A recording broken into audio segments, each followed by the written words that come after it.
Good morning, কেমন আছো সবাই? আশা করছি সবাই খুব খুব ভালো আছো আর সুস্থ আছো। আমার নতুন একটা ভিডিওতে তোমাদের সবাইকে অনেক অনেক স্বাগত। এখন বাজে 11টা 5। আজকে ব্লগটা তাহলে এখন থেকে শুরু করলাম। সকালে রান্নাবান্না সব হয়ে গেছে, এখন যাব স্কুলে রান্না করতে। আর জানো তো আজকে আমি খুব খুশি, আমার একটা অনেক দিনের ইচ্ছে পূরণ হবে। যাব একটু তারকেশ্বর বাবার মাথায় জল ঢালতে। স্কুল থেকে রান্না করে এসে দুপুরে খাওয়া দাওয়া করার পর একটু ঘুমিয়ে গেছিলাম। ঘুম থেকে উঠে বিকেলের কাজকর্ম সেরে একদম রেডি হয়ে তারপর ভিডিওটা শুরু করছি। আমি বেরিয়ে পড়েছি, মা এই যে বেরোচ্ছে, আমি মা দিদা কাকিমা যাব একটু মাসির বাড়ি। এই যে দেখো ব্যাগ গোছানো হয়ে গেছে। আগেই তো বললাম তারকেশ্বর যাব বাবার মাথায় জল ঢালতে। আর এই ভিডিওগুলো সব কিন্তু শনিবারের ভিডিও। শরীরটা অসুস্থ থাকার কারণে তোমাদের সঙ্গে শেয়ার করতে পারিনি, তাই একটু দেরি হয়ে গেল। তো এই যে দেখো সবাই রেডি হয়ে গেছি, মা আমি কাকিমা দিদা।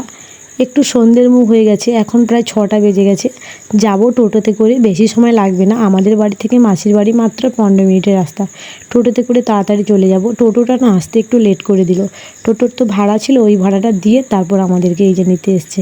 আজকে সন্ধ্যেটুকু মাসির বাড়িতে থাকবো, তারপর ভোর 4টে থেকে উঠে সবাই রওনা দেবো তারকেশ্বরের উদ্দেশ্যে। একসঙ্গে যেহেতু অনেকজন যাব, আবার মাসিদের এখান থেকে 15 জন মতো যাবে, মাসিও যাবে মেসোও যাবে, তো সবাই মিলে একসঙ্গে যাওয়ার জন্যই কিন্তু এখানে আসা। সবাই মিলে একসঙ্গে গেলে যে সুবিধাটা হয়, আলাদা আলাদাভাবে গেলে কিন্তু অতটাও সুবিধা হয় না, তাই না? তো মাসির বাড়িতে এসে সবাই গল্প করছি, আর আমি মাসির এই মেশিনটাকে দেখছি। জানো তো আমার মাসি খুব সুন্দর হাতের কাজ জানে, মানে এই সেলাই, ব্লাউজ কাটানো, চুড়িদার কাটানো খুব সুন্দরভাবে করতে পারে। আমাকে মাসি অনেক দিন থেকেই বলছিল যে তুই একটা টেলারিং মেশিন নে। আমিও কিছুটা সেলাই পারি, তবে আমার আর সময়ের অভাবে নেওয়া হয়নি। জানো তো স্কুল ড্রেসের সিজন এলে আমার মাসি এই মেশিন চালিয়ে একটা মোটা টাকা ইনকাম করে। আর মাসিদের বাড়ির পুকুর পাড়ে একটা পেয়ারা গাছ আছে, ওখানে না প্রচুর পেয়ারা হয়েছে। তো আমাদেরকে পেয়ারাও দিয়েছিল, বসে বসে খাচ্ছিলাম আর গল্প করছিলাম। আর মাসি মেশিনে বসছিল আমাদের যে নতুন ব্লাউজগুলো নিয়ে এসেছি না, ওইগুলো সেলাই করতে। আর আমাকে পাঠিয়েছিল আলমারিতে সুতো আনতে। মাসিদের বাড়িটা মাটির, কিন্তু বাড়িতে সব কিছু জিনিস আছে জানো। ওইদিকে মাসিদের কিন্তু পাকার বাড়ি হচ্ছে। যদি সকালে সময় পাই অবশ্যই তোমাদেরকে দেখাবো।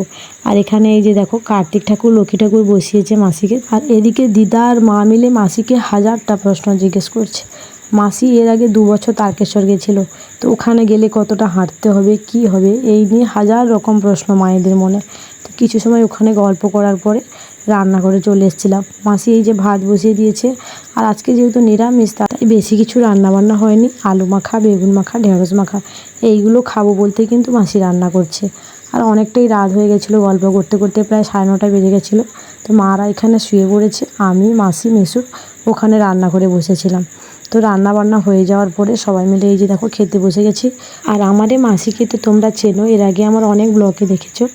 আজকে ব্লগটা তাহলে এখানেই শেষ করলাম। কালকে আবার নতুন একটা ব্লগ নিয়ে তোমাদের সঙ্গে দেখা হবে। ততক্ষণ সবাই ভালো থাকো, সুস্থ থাকো আর সাবধানে থাকো। আর ভিডিওটি ভালো লাগলে একটা লাইক করে দিও। সবাইকে টাটা।